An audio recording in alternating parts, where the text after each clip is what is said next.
Is that it? So what? I don't know.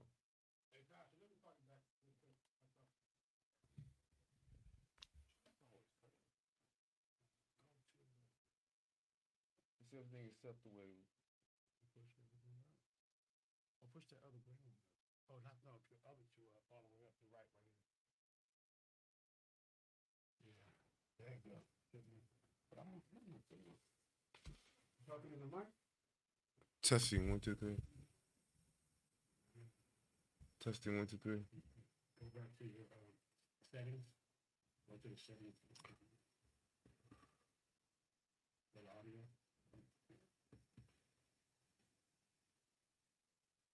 What's it? Let it.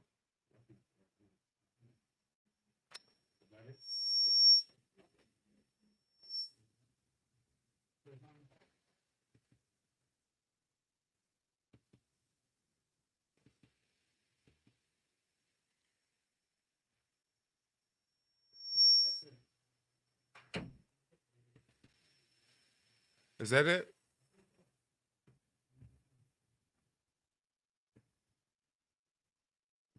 Is that it?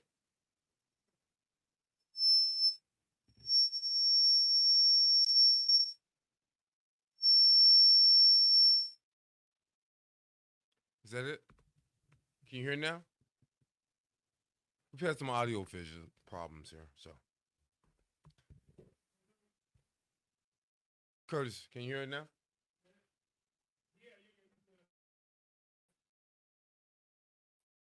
Good now? Okay, thank you. All right, sorry about that. I'm gonna get this technical stuff together. I promise. And so, again, I want to welcome you to the last show in the month. This is usually Miss Howard's slot, but she is, because of the event last night, Phenomenal Women, asked that I come in and kind of share that. And I just thought it was really kind of important. Thought it was important that me and my son were there watching phenomenal women do their work. And I think that we always need to be, respectful and understand that, the most phenomenal woman I can think of right now is my mother, who provided such a guidance and love and understanding. And so she will always be my primary phenomenal woman and the women around her. Um, and as I was saying, I kind of was looking at the phrase, which was the context for the event, Sister, You Are My Medicine. And when I looked it up, GBT chat, it says it's a phrase that expresses gratitude and appreciation for someone who provides comfort, support, healing, and and in difficult times. It suggests that the person being referred to as sister plays a crucial role in the speaker's life, perhaps offering emotional or moral support that helps them overcome challenges or difficulties. The metaphor in medicine, it implies that this person has a positive healing impact on the speaker, similar to how medicine helps to alleviate illness or pain sometimes. It's a sentiment often used to convey deep affection and reliance on someone for emotional well-being. And I'll say about the event last night, and I'm gonna let it go, that this was a really a love you event. The city council person put up her hands and heart saying it was a love event. So I think there was women of color loving on women of color as they dealt with the struggle times. They had bags, and it was just a really, really nice event. So I'm glad she was able to. And been doing this with the help of her sisters, and just it's a family affair. It makes it so strong. And you know, and just from the very fact that this event also honored Harriet Tubman. And if you don't know who Harriet Tubman is, just go review her history. She's a phenomenal woman. She was a conductor of the Underground Railroad for 8 years, and she said this, and this is one of her phrases. She said, and I just loved it. She says, "I can say that most conductors. I can say what most conductors cannot say. I never ran my train off the track, and I never lost a passenger." That's kind of deep. It says that Harriet Tubman was an American abolitionist and social activist. After escaping slavery, Tubman made some 13 missions to rescue approximately 70 enslaved people, including her family and friends, um, using the network of anti slave activism and safe houses known collectively as the Underground Railroad. I think there's another um, quote I think when I think about her. She said, I freed over 1,000 folks in my journeys. She says, I could have freed another 1,000 if they knew they were enslaved. Very prophetic black woman. Again, phenomenal woman. I want to thank everybody for tuning in. The technicals, always. I want to thank Believe Radio and just very blessed to be at this point in my life and very blessed to be involved in some things that I think that are really important, like the value of family and the value of friends and the value of your grandchildren and your son in terms of who you are and what you are. And you always think about what makes you do what you do. What's the motivator? What makes you get up? And I have to say, it's my son and my grandchildren. They make me get up. I think that was kind of getting slow and not being as strong as I could be. And my grandchildren just make it, you know, Kayla just makes it real for me. My son, who's just returned from incarceration, makes it real for me. So we are working on that relationship. So I say that for you folks that have children, family, friends, members that are returning from incarceration, we have to embrace those folks. I have to embrace my son. I have to learn how to be a better father and a better brother and a better partner. And I'll work on that. And I hope you will too. Um, and we kind of summing up some of the stuff. We talked about the measles outbreak, and again, this is just issue around vaccinations and people doing what they need to do to protect their loved one, to protect their children, protect the elderly and the babies. That's who gets sick from measles. That's who has the risk of death and dying from measles. And they don't have any choice, particularly the babies. They don't have any choice. They're trusting on us to take care of them. We can do that and we should. Um, want to also, we were continuing this discussion about the top 10 uh, medical concerns. And again, talk to your doctor, talk to your provider, get engaged, get educated.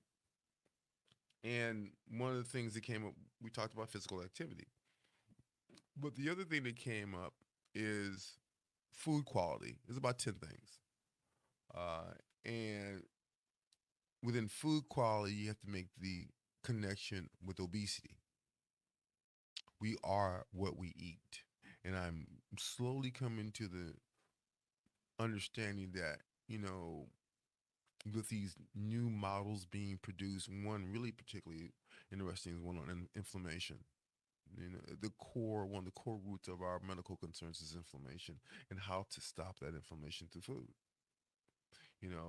And makes sense, right? If you have a house on fire, it's harder to put it out with gasoline. So we have to take an objective look at how we're eating, what we're eating, when we're eating it, how much of what we're eating, and how much activity is involved in that. That's just the simple thing. That's the no medicine solution. You know, you can look at some of the data in terms of, uh, exercise at least four to five times a week, alternating days, at least an hour.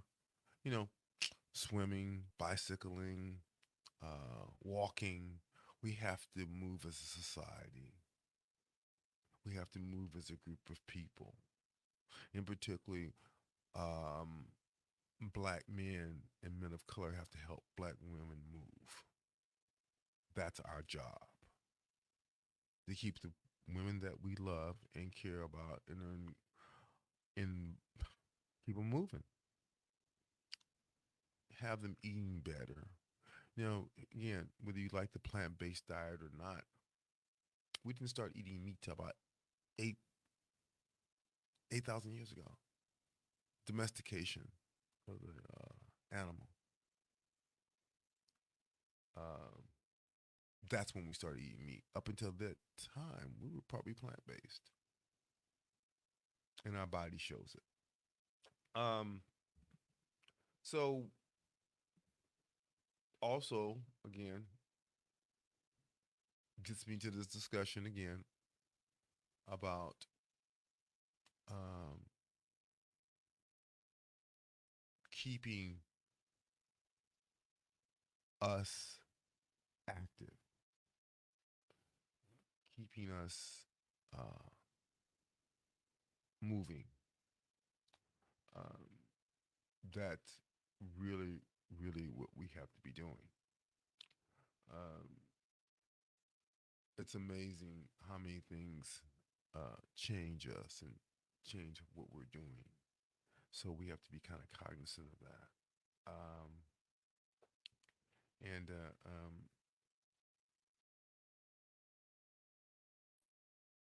trying to make sure things are happening. I have to reconnect my Facebook. Just a second.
I'm sorry. Sometimes the internet service in the building goes out. So we're re we're back, and again, um, this is again the end of the Women's Health History World Month, but never the discussions and things we have to continue to address as it relates to the women that we care about and love. Um, and we've been talking about physical activity and food quality as one of those issues or common complaints uh, in medical care, in general care. Um, and I particularly am concerned because I'm seeing this a lot um, in terms of the impact of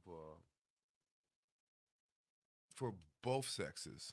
Although I'm particularly directing this toward women of color, particularly African American women. That's the way I pose the question to GBT chat. Poor quality of food impact on health and wellness in African American women. It says what it said was that poor quality food can have a significant negative impact on the health and wellness of African American women, contributing to a range of health issues, And here are just a few of the ways that poor quality food can affect their health. Why am I bringing this up? Because we have to have a better discussion, and we all have a better discussion about the quality of food we're eating and what we're eating and what constitutes, food that's going to empower you and strengthen you and limit your risk of cancer or blood pressure or diabetes problems and makes you more active and less inflammatory is those types of foods. And it's hard. It's hard because emotion, mental health, depression, anxiety, stress, trauma sometimes have us eating too little, but most of the time eating too much of the wrong thing. So, first thing I talked about was nutritional deficiencies. Poor quality food often is high in processed sugars, unhealthy fats, and low in essential nutrients, and it can lead to nutritional deficiencies. African American women may be at higher risk for conditions like anemia due to inadequate intake of iron foods. So we have to be cognizant as a community, as again, women of color, particularly African American women of color, of taking care of themselves. Yes, crab and shrimps are excellent foods, but they're high in cholesterol. And if you're eating that type of food without the balance, without the plant base, without the minimization, so I'm not saying you can't eat them, you just can't eat as much of them. You can't have a bowl of shrimp, right? And wonder why your cholesterol is high. Simple as that. Obesity and overweight, consumption of poor quality food, high caloric foods can contribute to obesity and overweight issues among African American women. This is particularly concerning given given the higher prevalence of obesity within this demographic, which increases the risk of various health conditions, including hypertension, type 2 diabetes, and heart disease. I'd add mood disorders. And here's the problem, too, now. There's been a real dynamic in what is considered to be beautiful. And what would have been considered to be a large woman 10 years ago is voluptuous and gorgeous and fluffy and don't change a thing. And hey, that's a hard dynamic. When for years you have been kind of body shamed in the fact that your body was too large and you were too narrow, where you want to be. And how do we deal with that dynamic and keep women healthy? Keep them able to be active, keep them able to feel good about themselves. So we have a lot of work to do because it's just not a woman's issue. It is a culture issue, it's a man issue. I give the dynamic that 20 years ago it was what's her name? Holly Berry. 20 years ago it was Holly Berry. Now it's Lotto. Now it's all these black women, it's Bill. So that's the dynamic we're dealing with. Um, type 2 diabetes. Diets high in refined carbohydrates, like cakes, cookies, pies, right? Sugars, right? Common and poor quality foods are associated with an increased risk of developing type 2 diabetes African American women have a higher prevalence of type 2 diabetes compared to other demographic groups, and poor dietary habits can exhibit this risk. I don't mind because I'm having this discussion with the population about food choices and plant-based diet and hydration and decreasing the sugar, and I got a sweet tooth. So yeah, that's hard, but you have to change because I got grandbabies. I have a son that needs my vibrancy. He's 52, by the way. I got a 50-year-old son. That's crazy.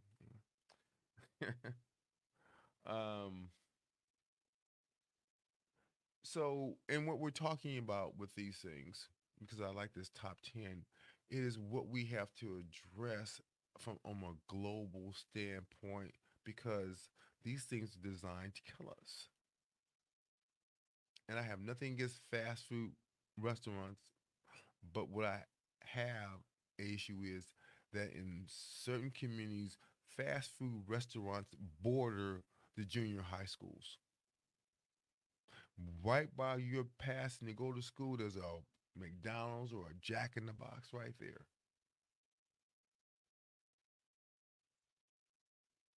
And okay, and I got nothing against fast food restaurants. I just say we have to have that inclusion, that dynamic. Some of the things that are happening are farmers markets at some of the clinics, fresh produce. These are the things we need to be about. Cardiovascular disease, high intake of unhealthy fats, sodium. Read your labels. The minimum sodium take, I think it's 1,500 milligrams. I think it should be even less in our community. It's too much. Everything has salt in it. Everything has sugar in it. High intake of unhealthy fats, sodium, and processed foods can contribute to the development of cardiovascular disease, including hypertension, coronary artery disease, and stroke. African American women already face disparities in cardiovascular health, and poor quality diets can further increase their risk. So, we've already talked about the fact that the care suffers, the quality of the providers suffer, the patients that come suffer. And it's a situation in which we have to be above the fray saying this is what you need to do to get done. Amazingly, it works, I think. Amazingly, people want to take care of themselves. Amazingly, they want to lose weight. Amazingly, they want to have a better quality of life. Amazingly, they want to see their grandkids. Amazingly, they want to take that trip. Amazingly, all those things. But you can't do it in poor health. So this year, we're going to talk more about these kinds of things because I think they're so important. They're the baseline. I'm constantly asked about non-drug solutions to a medical problem. And the majority of those solutions have to do with behavioral change. Your ability to change your mindset and look at things differently.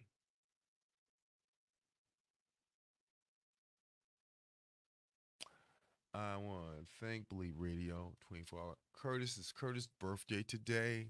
He's got an event happening, but I want to thank him for all his support and helping keeping this show, live and living color.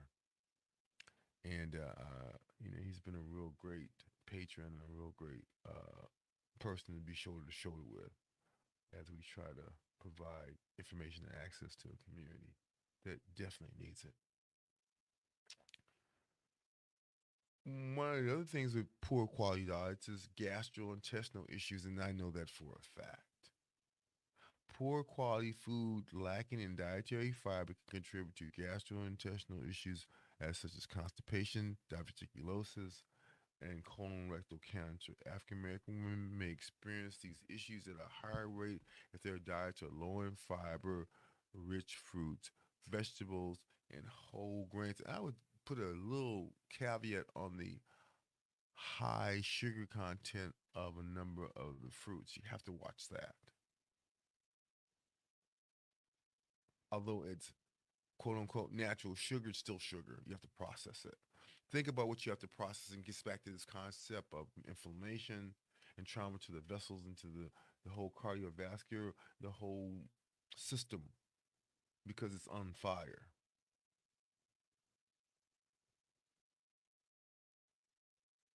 It has to be processed.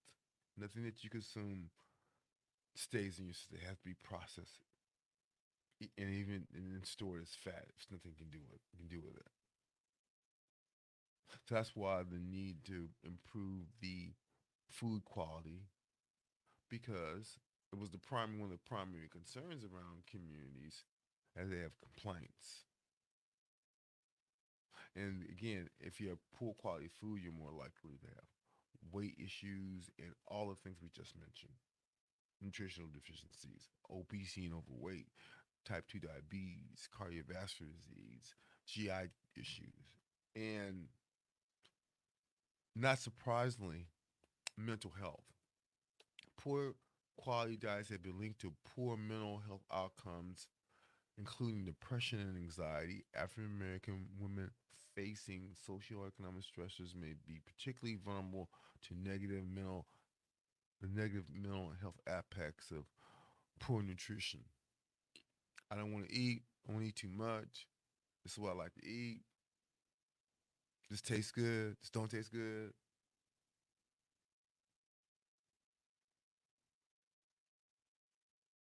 We have to quit being so selective and understand that what we're consuming has to be processed in our bodies. And if it's not processed in our bodies, because the body needs certain things, it needs vitamin A, it needs vitamin B, not a supplement.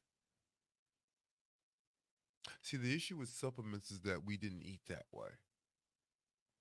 We probably ate small, multiple meals throughout. I'm talking about the beginning of humankind as we traveled in the African diaspora. We were probably eating multiple meals throughout the day.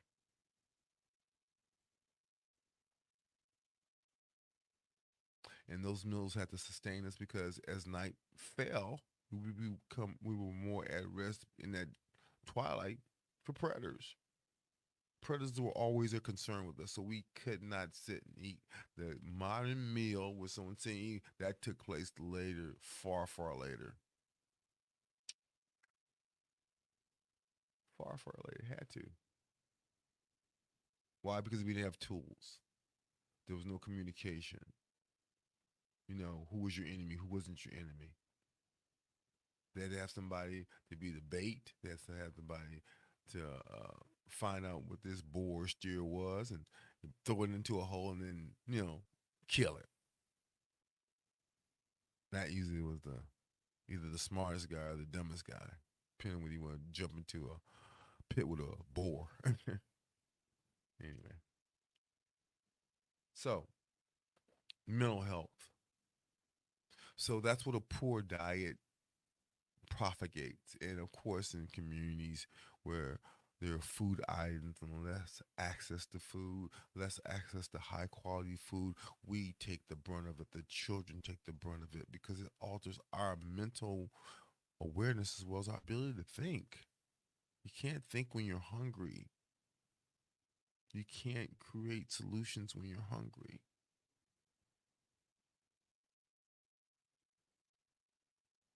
And it's almost like clockwork. Anyway, just my thought on that. And so I asked the second question. I asked about the question between substance abuse and mental illness. And of course, said this is a multifaceted and complex, and several issues contribute to the relationship between these two issues, the relationship. Again, he's in the top 10 of the things that people are concerned about when they come and present a medical complaint. So I want you to understand they're kind of really interconnected and interrelated, particularly as how we think, so shall we act. particularly environment versus nature versus nurture.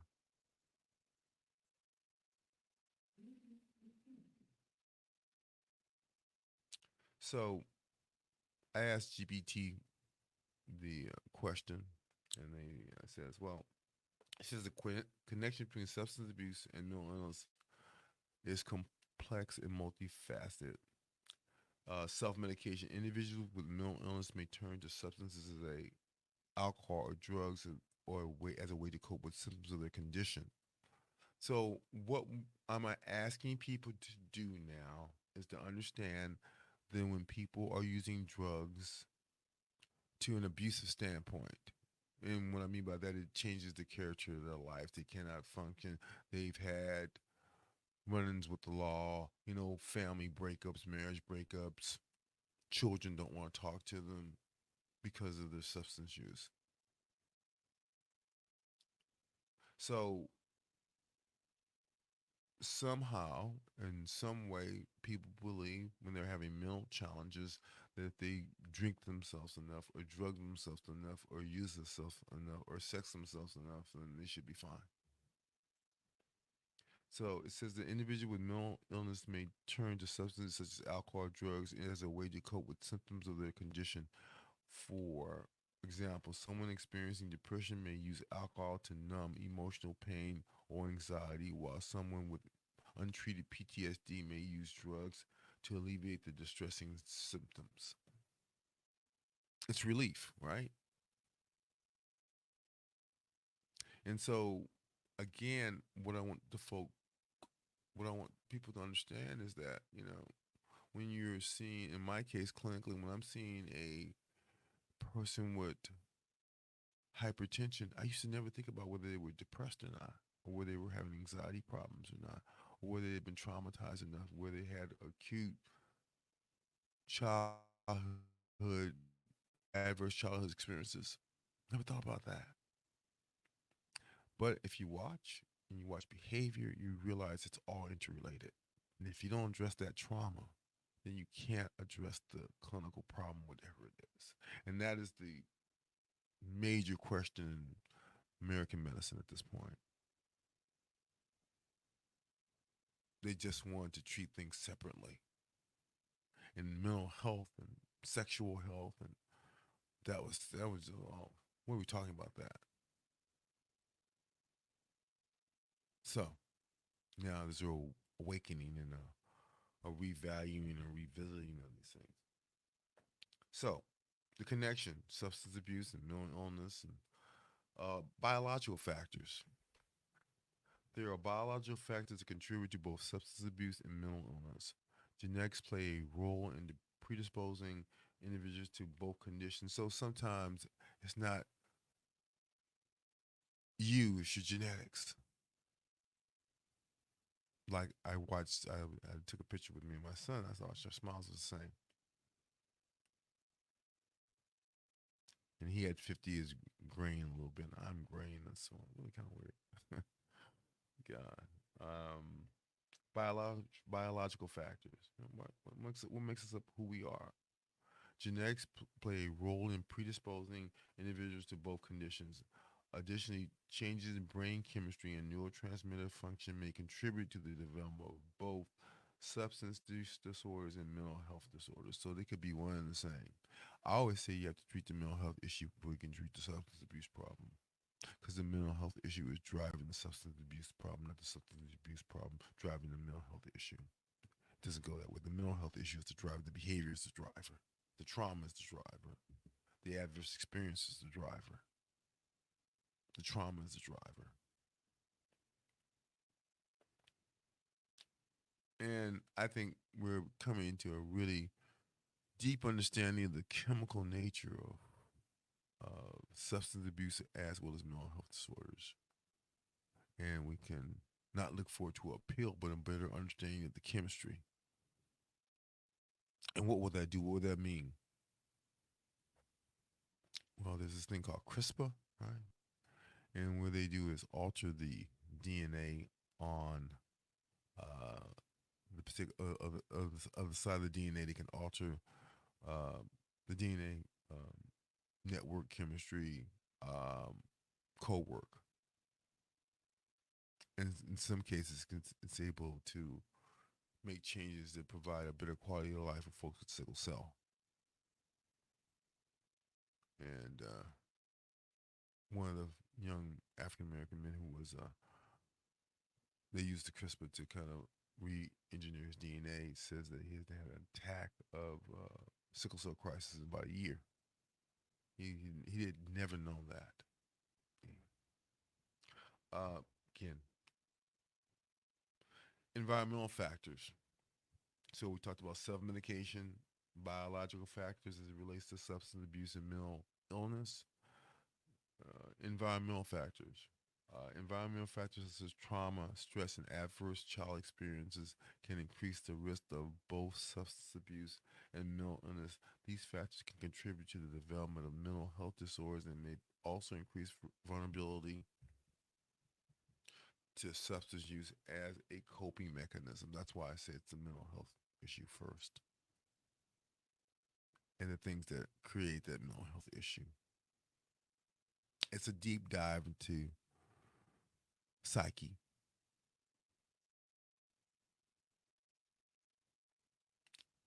and we have to do it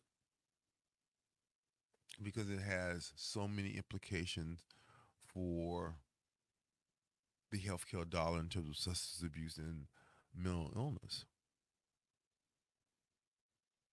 and the lack of treatment options and the ability to make it a safe space for people to get treated. Um,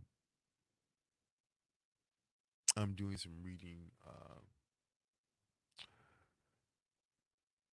They are developing a peer counselor component, which means that you know through your adverse life experience, it gives you a better understanding of an individual trying to navigate those same kind of experiences and what you can do to help with that. Each one teach one, right? So some of the new things that are on the horizon in terms of addressing these issues. And it's going to require a deep dive as a community and society to be okay with that. That's why these discussions around not being to talk about trauma or racism or classism or sexism says to me a limited focus. Uh, Dual diagnosis. Many individuals who struggle with substance abuse also have co occurring mental health disorders, a condition known as dual diagnosis or co occurring disorders. These cases, both conditions require simultaneous treatment to address the complex interplay between substance abuse and mental illness, and I do agree with that. Definitely. It doesn't work if you don't treat both. Uh, One again, Think Believe Radio, 24-hour inspirational gospel music station, etymology, conscious voices, youth radio, sponsoring this particular segment of Education is the Best Medicine. I want to thank them, thank her. Again, thank all the women for phenomenal women event last night. George Gordon Gallery, something was just really popping, you know. Um, Kind of New Yorkish kind of day. Overcast. It was raining, you know, but just great warmth inside the venue. So, my shout out to the Joyce Gordon for coming out too, and Jeffrey Pete. Thank you for just checking in with me. Uh, he's still getting around. Thank goodness. A cycle of addiction and mental illness. Substance abuse can exacerbate symptoms of mental illness and vice versa, leading to a cycle of worsening symptoms and behaviors for both. For example, substance abuse can increase the severity of mood swings in individuals with bipolar, while untreated mental illness can contribute to relapse in individuals recovering from substance abuse disorders. So you have to treat both. We have to, as a society and as a clinical family, be okay with treating both. I'm very glad to have had the experience and continue to have the experience in mental health and mental health advocacy as well as treatment and advocating for better treatments and more, precise treatments, individualizing care, getting people to accept the fact that sometimes they're chemically imbalanced. And a medicine might help. Uh, a shout out to a lot of young African American men with mental health challenges that are going in and being seen and trying to address this issue. I mean, uh, I want to thank them. So, treatment challenges. And again, this is Women's History Month and World Women's History. And every day is Women's History Month, and every day is World History Women's Month. The treatment challenges. The presence of both substance abuse and mental illness can complicate treatment efforts. Uh, Integrated treatment approaches that uh, addresses both conditions and simultaneously are often necessary for successful recovery. Integrated treatment approaches that address both conditions simultaneously are often necessary for successful recovery. However, stigma, limited access to care, and fragmented healthcare systems are barriers to effective treatment for individuals with co occurring disorders. And that is the issue that we have a lot of people want to get treated, but not enough treatment providers that can handle dual diagnosis. Um, it's a special group of folks. Uh, I like to count myself in that special group because I couldn't refer to psychiatry or I couldn't get my patient into what now is called medically assisted treatment. So I had to manage them myself with the issues with the information of the day. Um,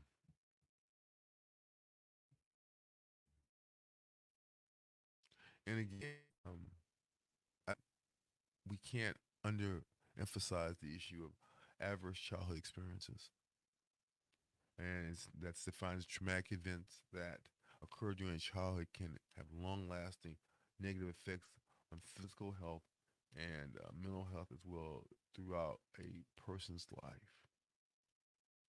Adverse child experiences are typically categorized and the three main types are abuse, neglect, and household dysfunction. And I don't know a family that didn't have any of that. Even in the, I guess the white picket fist families, stuff was going on. You just didn't talk about it. So now we have to have those kinds of conversations and be okay with having those conversations. That's the problem. We have to have the conversations. We cannot be not okay with having the conversations. And I think that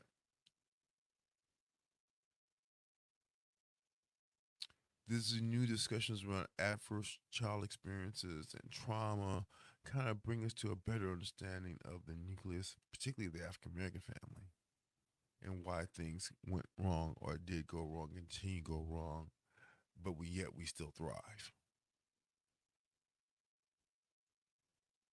And I think that's why folks don't want to talk about 1619 or trauma or slavery or institutional racism because it doesn't provide the narrative that they want to provide that all of us are equal.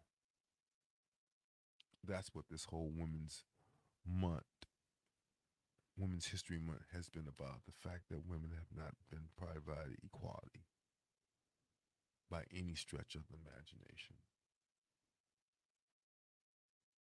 And when I think about my mother, and I think about her strength and her tenacity, and I think about four black women in West Oakland that start the West Oakland Health Center slash council now. I think about, women that are phenomenal. So we want to, on this particular last week of Women's History and uh, World History Month for women. We want to acknowledge that phenomenality. Yeah, is that a word? Of those women being so phenomenal. Um, and I think that you know the discussion on depression needs to continue. Discussion on anxiety, and mental health. Just mental health. And again, physical inactivity is a prevalent issue and affect. And I'm staying with these two particular things because those things you can change. You can't change your genetics, but you can change how your genetics work in you. You can change the blue. You can't change the blueprint, but you can change how the blueprint affects you, and that's what you have to do now. I want to thank uh, all you folks for hanging in with me and going through this learning experience with me. It is, you know, I think that the biggest thing now is people have to relearn what they've learned and learn something new. Because if you don't learn something new, you get stuck in the past doing old ways that might be dangerous for you. And that's the whole idea of events like in Phenomenal Women and, you know, sisters being their medicine, is to champion those kinds of concepts. Uh, and so women embrace them. What I get like back to the event, very happy women were there. We're just all happy, really happy to be there, happy to be in a circle, happy to be, food was good, and they were getting, not only their bodies fed, but their minds fed, and you know, that's a good thing. It's a good thing for Black women to do to get some time to themselves and take care of themselves. Um, and again, this year, the reason why we want to affect physical activity versus physical inactivity is that the issue of obesity and heart disease and muscular problems and back to mental health, back to chronic diseases. It's all interactive. It's all interdispersed.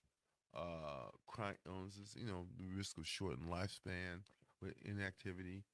Quality of life is definitely not improved. So we have to be mindful of that. Um, got about 10 minutes left. Through all the media and little up snaps, we were okay. I want to thank again Curtis. Happy birthday, Curtis. Um, and may have many more. He's doing some phenomenal stuff too. He's just Black man trying to make it. It's all we all. Um, and again, the discussion around getting moving, walking, bicycling, taking a class in yoga or African dance, uh, being active physically and mentally. That's going to is going to sustain us more so than any therapy or any pill. Like just keep getting up.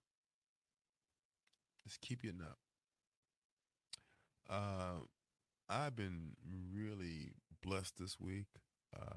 It's been a week of uh, reorientating. You have sometimes you have to reorientate yourself. Sometimes you get stuck, and sometimes you have to. Some things have to come into your life to keep you moving and vibrant and alive. And that's what my son has always done for me. I tell folks that I did not go to Stanford because of me. I went to there because I had a son to raise, and that's why I went. Uh, it's turned out totally different. I keep telling him that I'm doing what I do because of him and of my granddaughters. Um, FYI. And we're gonna really emphasize women moving more and being more active and just being okay with that. And again, one of the things again I always hear, and I've got another fact about hair that I'm gonna put on next week. No, no, week after next. Uh, we're going to continue to try to give you little nuggets from Parthena's and Anointed Hand. Uh, and again, the discussion is how to take care of your hair while you're exercising. And again, there gets just many styles. You can braid it up. You can, again, the braids help. Locks, you can use your natural hair or no hair at all. It's okay. I think women with a shaved head is so sexy. That's just my personal opinion, too. Um, and again, you have to prep before you do the before you work out. You have to either braid up, and there's some again applications of some mild non um, alcoholic conditioners help. Um, and and again, nets to keep the hair in place. Uh, although there has been some discussion about wearing the bonnets on the outs. I don't know about that. I think, hey, gotta do you. What's easy for you? And again, some of the things in terms of the braiding and drying after you get through working out, and some of the conditioners that also act as a stridents like breeze, between the scalp and front. Um, shouldn't prevent you from working out. There are things to do. And a lot of new uh, ways of getting ready before you work out and after you work out. So um, the issue, the child product off of your, while you're working out, the heavy products probably they'll melt in your face and stuff. So you don't want that to happen. So basically, you just gotta keep it out, and when you get through working out, dry your hair out and, with a good cotton towel, and keep it moving. You know, uh, people that love you don't won't care. Um, again, I want to thank everyone for tuning in on the Conscious Voices Youth Radio Presents Education is the Best Medicine show. I want to wish you all a great Women's Health Month. Do something for yourself. Celebrate that. Celebrate uh, your strength and resilience through some very trying times. Um, I want to be very clear that it's been very my pleasure uh, for you to come into your house and your home and your places and just have a conversation. We're going to be doing more guests. Excited about that. We're doing more Zoom visits. Excited about that. Got to take the classes. You got to learn stuff before you can do it, right? So, want to again thank everyone for tuning in and just really appreciate you. Um, it's how it should be done. Miss Howard should be back next week, and she'll start off the new. Will be in March, I guess. Huh? Right? Let's see. Yeah, I'll be in April pretty soon. Oh man, time is moving quickly. I tell you. Yeah, we'll be in April next week. So my son's birthday, April 22nd. He'll be 51. My goodness, time does fly when you're busy. One again, with Believe Radio, Curtis, Etymology, the Conscious Voices Youth Radio, and we're gonna pick up on The rest of these topics in that top 10, stuff around hypertension, heart disease, and again, the things we need to do. But the foundation is food choices, exercise, reduction of junk food. Uh, I just told you why. So, and just want everyone to have just a great rest of the week, rest of the month, rest of the year. Please be okay with that.